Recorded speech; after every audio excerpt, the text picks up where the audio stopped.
cette rentrée culturelle 2006, un nouvel intervenant pointe le bout de son nez.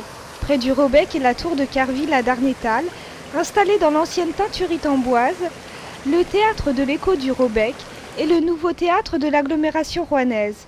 Culture et vous invite à découvrir ce nouveau lieu. Alors, c'est-à-dire que Daniel et moi, ça fait 30 ans que l'on se connaît. 30 ans qu'on travaille ensemble, maintenant, cette année, 30 ans, que l'on fait des spectacles. On a créé les Chardes, avec toutes les créations qui ont eu lieu pendant cette période. Et les Chardes, et puis aussi les spectacles aussi. Les spectacles. On a participé au spectacle. Ouais. Tu as fait la mise en scène et tout ça. Ouais. Donc, nous continuons à voyager dans le théâtre ensemble. Voilà. On est des amis vieux de 30 ans, passionnés par le théâtre et qui avons travaillé sans arrêt. Nous avons créé des spectacles sans arrêt ensemble. Ça ne changera pas. L'idée, c'est vrai que la première idée très simple, c'était de nous donner un instrument à nous. Je suis metteur en scène, on a des projets de réalisation, et c'est déjà d'avoir cet outil-là. C'est une question un petit peu d'opportunité, parce que on a cherché longtemps, et trouver le bâtiment qui convienne, on en a exploré un certain nombre, avant de se dire, tiens, ici, pourquoi Darnétal ? Ça aurait pu être peut-être dans une autre ville si on avait trouvé un bâtiment aussi intéressant. C'était un bâtiment qui était dans nos prix et qui présentait un certain nombre d'avantages. Voilà. Ce lieu, nous le voulons comme une sorte de tableau d'impressionniste. C'est-à-dire que les intervenants vont apporter une touche de couleur. Et ça va former, j'espère, un des plus beaux tableaux sur la scène, dans la région. Donc, ça va être bien sûr des énergies créatrices professionnelles, mais aussi l'apport d'un public averti qui va, je l'espère, à travers un certain nombre d'ateliers, de propositions, d'activités, enrichir et rencontrer. Et rendre ce lieu vivant. Voilà, rendre vivant ce lieu. Ce qu'on voudrait apporter, c'est une note un petit peu différente, c'est dans l'accueil, dans l'esprit. Nous, on vient de l'éducation populaire. Ça veut dire que c'était un état d'esprit qui visait à faire que les gens s'enrichissent, s'améliorent, créer une famille, créer un état d'esprit, créer un bouillonnement. Ça fait partie beaucoup de nos préoccupations, de dire que des spectacles c'est bien, mais il y a une qualité d'accueil qui nous intéresse, une qualité de rencontre. On voudrait que les gens viennent ici et s'y sentent bien et ça soit un lieu où ils disent tiens, il y a des choses qui s'y passent, il y a une occasion pour moi de m'épanouir, de rencontrer, de faire des rencontres. Ça, c'est important. Nous, on a besoin de cette salle vive, que les gens considèrent que dans l'agglomération, voilà un lieu de plus, bien équipé, agréable, et dans lequel on voit des choses de qualité. Mais on voudrait aussi que les gens se disent, là, il y a un accueil, il y a une famille, il y a quelque chose de différent qui s'y passe. Oui, certainement, mais c'est merveilleux d'être fou. Oui, là, si on ne le fait pas, on ne sera pas bien. Parce que c'est vrai que les conditions sont telles qu'actuellement, ceux qui n'auront pas d'outils vont être vraiment dans la difficulté pour continuer cette envie de s'exprimer, finalement.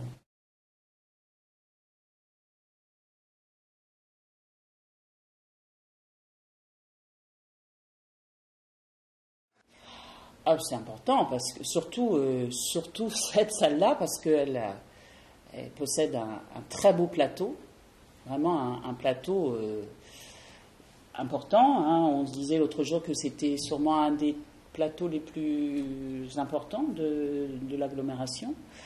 Et puis c'est bien d'avoir des lieux, justement, comme le disait tout à l'heure Daniel, où on peut venir pour proposer des choses et avoir des lieux où il se passe justement des choses nouvelles, où il y ait des possibilités de création nouvelle, etc. C'est très important, bien sûr. C'est absolument excitant de venir fouler pour la première fois cet immense plateau et d'être à la genèse de cette histoire qui va commencer à vivre, absolument.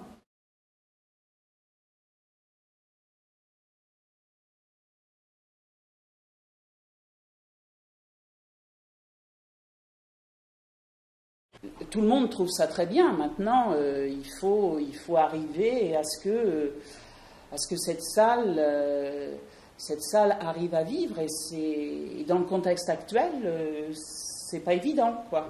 C'est pas évident.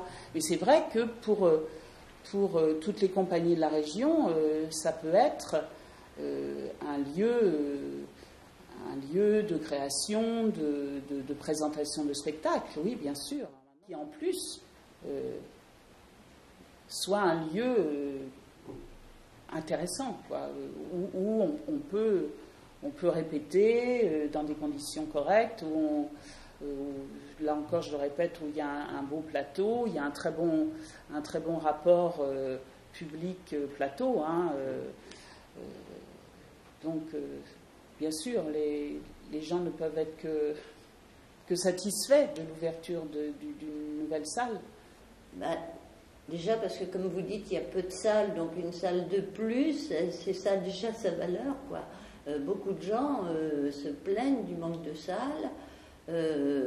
Beaucoup de gens aussi, même pas forcément les comédiens, les musiciens, n'ont pas franchement des plateaux adaptés à ce qu'ils veulent faire.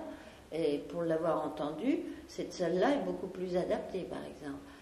Alors, le premier spectacle, c'est le 24 octobre, mardi 24 octobre, 19h30, avec le Chant du Cygne de Tchekhov, compagnie Théâtre de l'Écho. Le spectacle est fini depuis longtemps, mais moi je roupille le plus tranquillement du monde. Un vieux cornichon,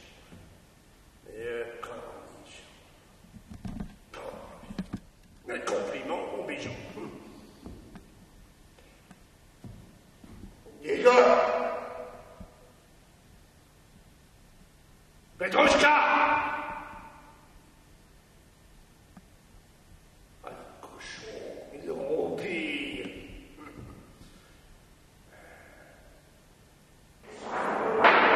Avoine de la foudre, pourfendeur de chienne, venez aussi ma blanche tête. Demande la charité à tes filles. Cette nuit n'a pitié ni du fou ni du sage. Où êtes-vous? Au diable? Au nom de Dieu. Oh, des injures. Une grêle d'ivrogne.